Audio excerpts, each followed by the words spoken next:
A gente vive numa sociedade onde a gente não pode parar. A gente, inclusive, não tem o direito de adoecer. E agora a gente tem um vírus que se beneficia justamente disso. E o que ele precisa é que a gente continue as nossas vidas sem parar.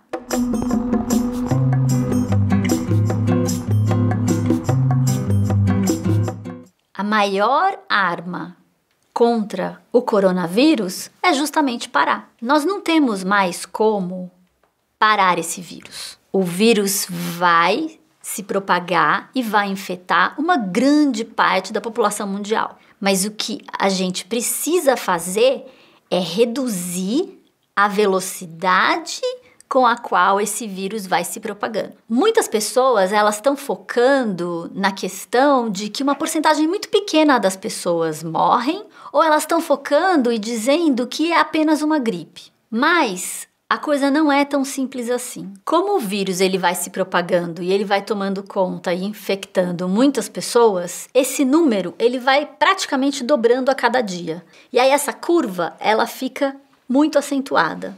E isso aumenta o número de pessoas que precisam de assistência hospitalar. E chega num ponto dessa curva onde o sistema de saúde não dá conta de tratar de todo mundo. Então, o que nós precisamos fazer? Reduzir a velocidade como o vírus se propaga para artificialmente reduzir o número de infectados que têm sintomas e que precisam de assistência hospitalar todos os dias. Isso já foi feito. Taiwan é o melhor exemplo desse controle. Essa curva, ela modifica e o número de pacientes que precisam de assistência hospitalar, ele é sempre dentro do possível para o sistema de saúde. Para se sair dessa curva para essa curva, todos nós precisamos parar, refletir e modificar a nossa rotina de vida. Qualquer um que pode, que tem autonomia, precisa revisar toda a sua rotina por semanas e talvez meses daqui para frente. O que nós precisamos é nos distanciar um do outro para que esse vírus não se propague. A melhor arma é o isolamento. Só que esse isolamento social, esse distanciamento social, justamente por sermos seres sociais, ele traz danos psicológicos. Nós não queremos nos sentir aprisionados, nós não queremos nos sentir isolados. A gente estava até agora em contato físico e social o tempo todo, mas ligados no celular. E agora vem um vírus que faz com que a gente, na verdade, mude o comportamento e faça um bom uso do celular. Porque agora nós precisamos estar mais afastados fisicamente, mas nós podemos estar todos unidos pelo celular. De acordo com a ONU, essa pandemia é uma pandemia que pode ser controlada. Então, qual é o grande problema aqui? Parar tem um custo econômico gigantesco. E não parar pode custar muitas vidas. Refrisando, uma grande parte da população mundial vai ser infectada. O que não pode acontecer é muita gente sendo infectada ao mesmo tempo. Como neurocientista e entendendo de comportamento humano, o que a gente percebe diante do problema do coronavírus é que as pessoas estão reagindo de duas formas distintas e as duas formas que não ajudam. Muitas pessoas negam o problema e muitas pessoas entram em pânico. Nós não precisamos entrar em pânico. O pânico, ele é absolutamente inútil. A ciência, hoje, ela é completamente diferente das outras epidemias, completamente diferente da gripe espanhola, e nós sabemos como lidar com a situação. O que nós precisamos é fazer. E, em muitos locais, todas as pessoas precisam fazer e não esperarem os seus governos, que têm mais preocupações econômicas, tomarem atitude.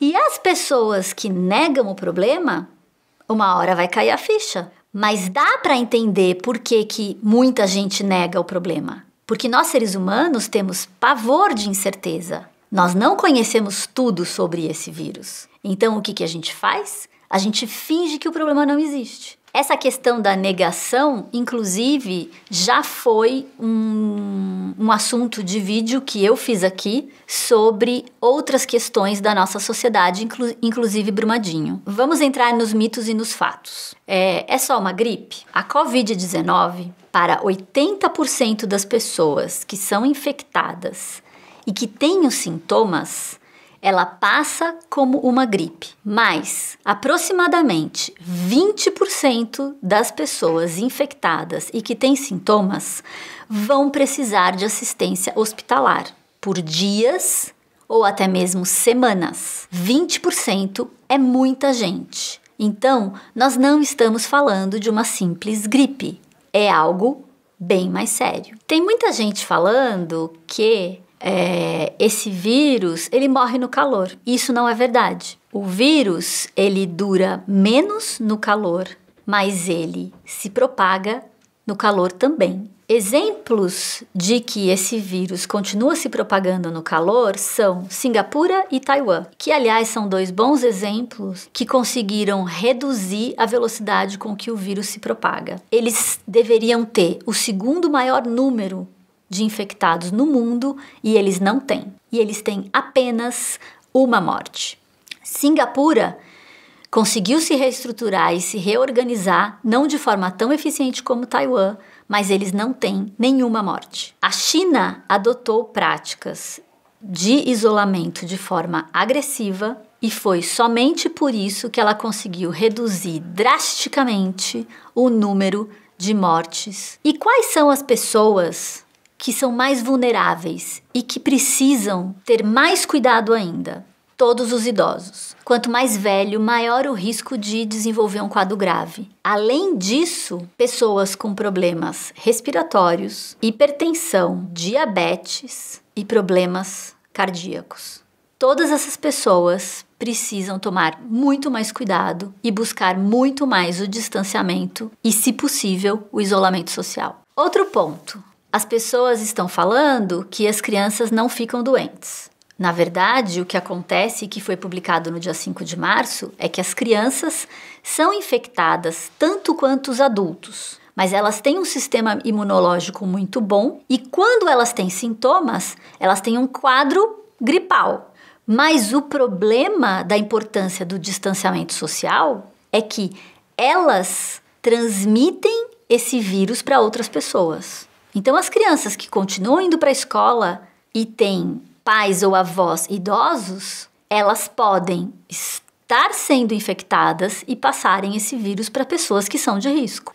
Muita gente acha que basta melhorar a higiene pessoal e que usando álcool gel ou lavando as mãos por mais tempo é o suficiente para que não seja contaminado, mas isso não é verdade. Isso ajuda, mas não evita, e só isso não é suficiente, como já foi falado. O mais importante é o isolamento social e, quando não possível, o distanciamento social.